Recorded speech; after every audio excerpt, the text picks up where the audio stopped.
Sadly, too many of us know what it means to work for a bad boss.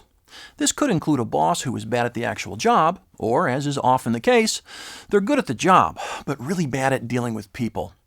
How would you judge your boss? I want you to consider a few indicators that your boss might need a leadership tune-up. Ask yourself if you're seeing any of these. First is public criticism or demeaning behaviors.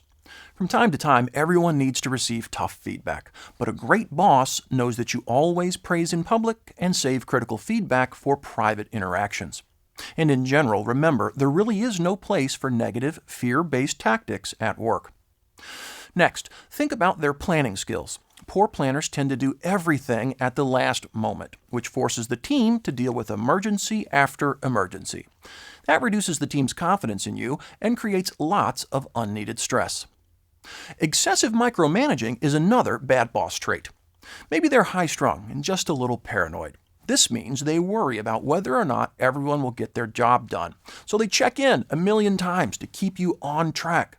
But what they're really doing is slowing you down. Finally, does your boss lack consistency?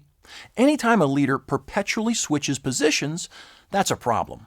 The team wants to believe in their leader, and few things support trust and create confidence like being consistent.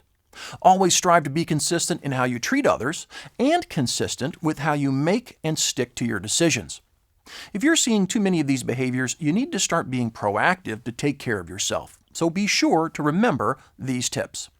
First, be a great performer. Having a bad boss is not an excuse for being a bad employee.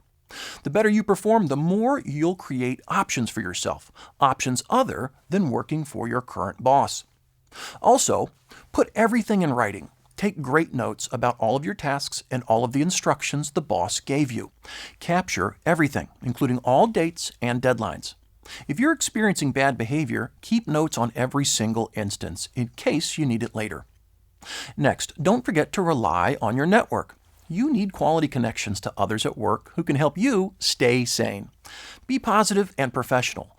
Don't use them to vent negatively about the boss. However, with a friend outside of work, feel free to vent and get it out of your system.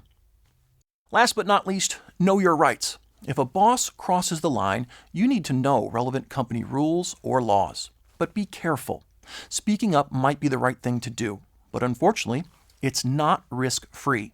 So before you go to HR, be sure you have a strong, well-documented case.